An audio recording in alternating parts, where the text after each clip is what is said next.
Reverse turns, they are something that we need to perfect and ensure that we know the key principles to keeping them looking beautiful and refined. We're going to start with the basics with reverse turns, and we're then going to talk about how we can progress them into more advanced figures as well. If you understand how to dance a simple reverse turn, it's easier to apply these key principles throughout these more advanced figures. Absolutely. The reverse turn is a reverse figure. In ballroom dancing, we use the terminology natural to refer to turning to the right, and we use the terminology reverse when we're talking about turning to the left. So these are reverse turns, reverse figures, left turns. When we dance a reverse turn, in the most basic form, there are 6 steps. Just like in a natural turn, there's steps 1 through to 6.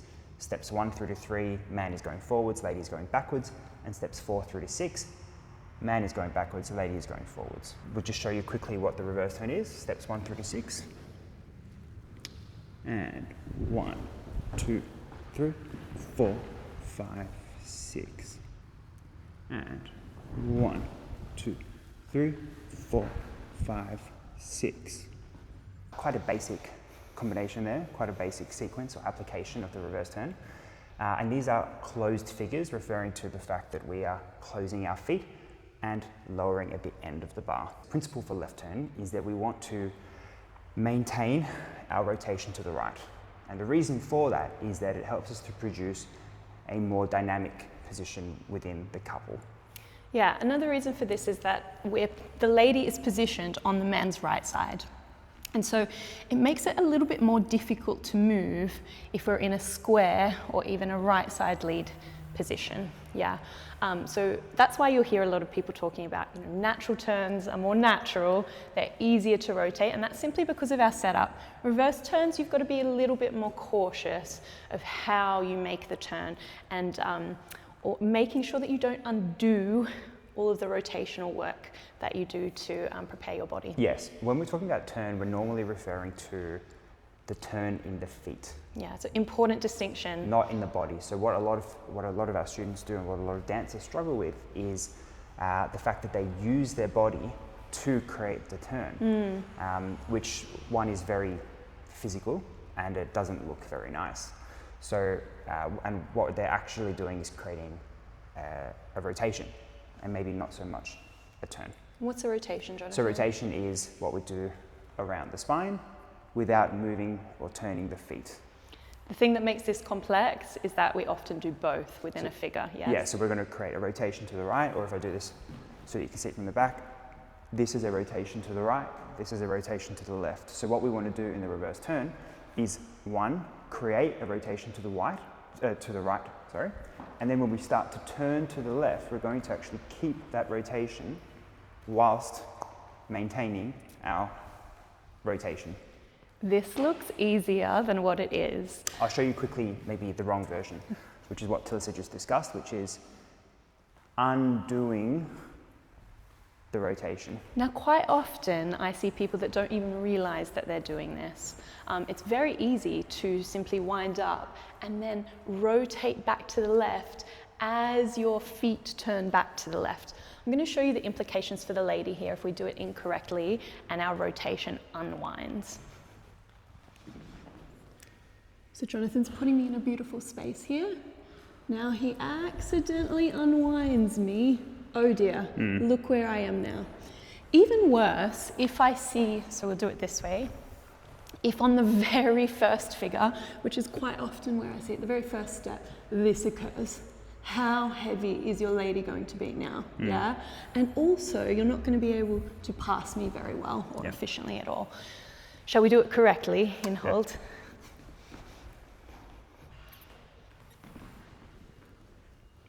And 1, 2, 3, 4, 5, 6. Hopefully you can see that there. Now, just jump over this side. That has its limitations in terms of a practical use in a competitive routine. We dance many reverse figures in our waltz, but also in our foxtrot, and you will rarely see us doing steps 1 through to 6. Again, they're closed figures, so we close our feet. There's not a lot of opportunity to create large volume of movement because we have to close our feet at the end. So great for floor craft, perhaps. Yeah, and for practicing your basic foundations. Absolutely. Yeah. So the first kind of notch up that you guys might like to try is an open reverse turn. Now you might go, well, that sounds the same thing. A reverse turn is a closed figure, and an open reverse turn is what we call an open or a progressive figure. So we're not going to close our feet when we do an open reverse turn, but the steps are basically identical. And all the same principles apply. Same principles of rotation. That's the most important part, and hopefully what you're going to get from this video. So if we're going to dance an open reverse turn, again, we're going to start with creating a rotation to the right.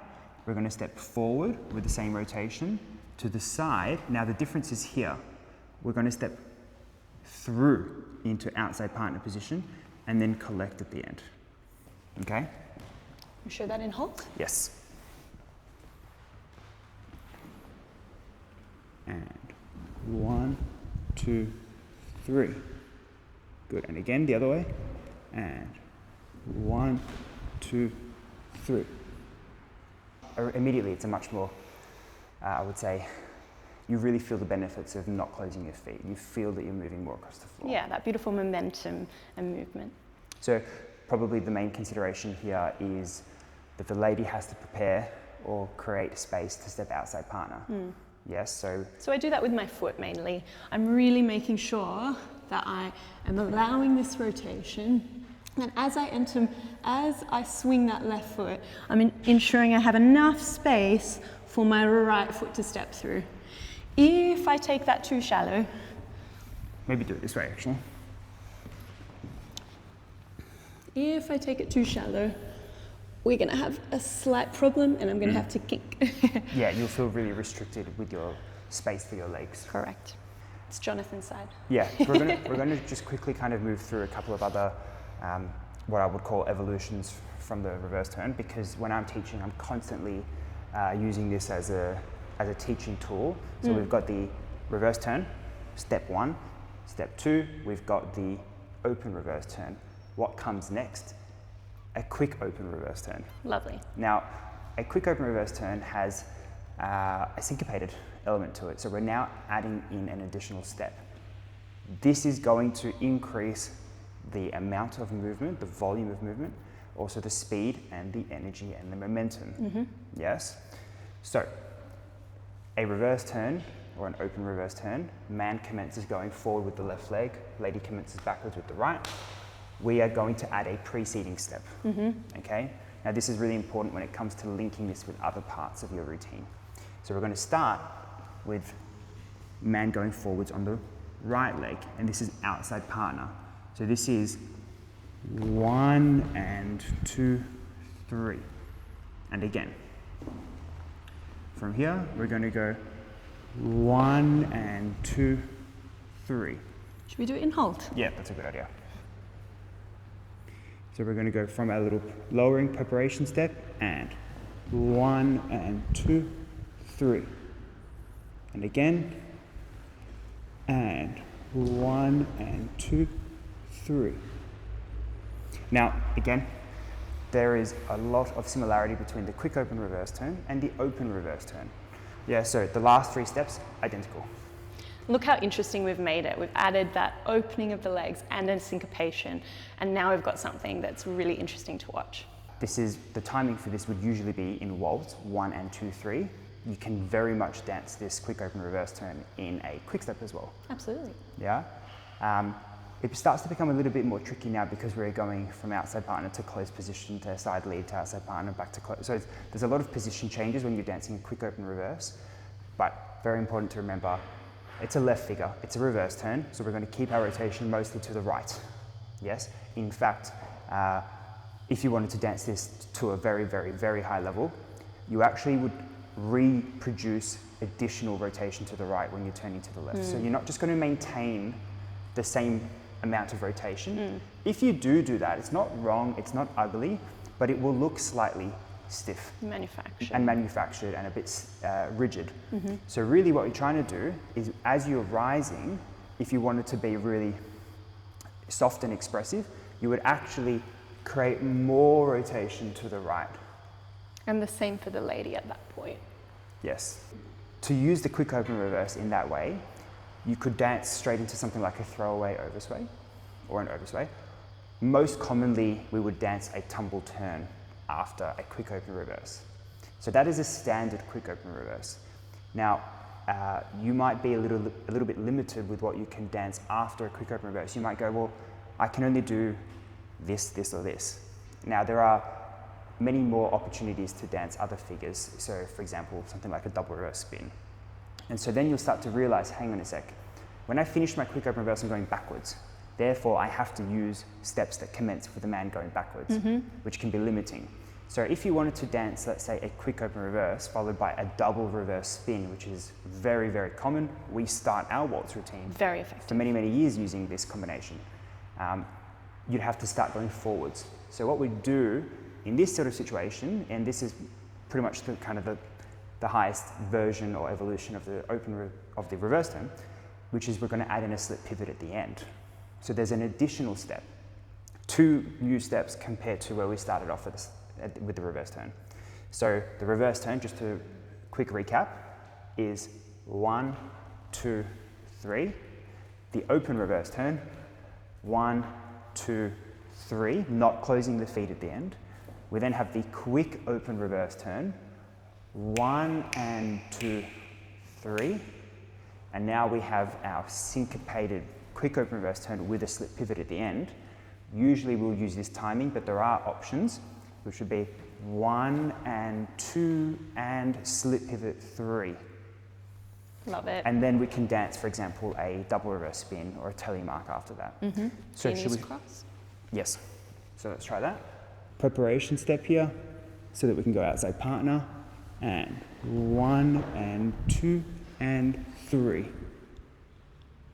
And the other way as well.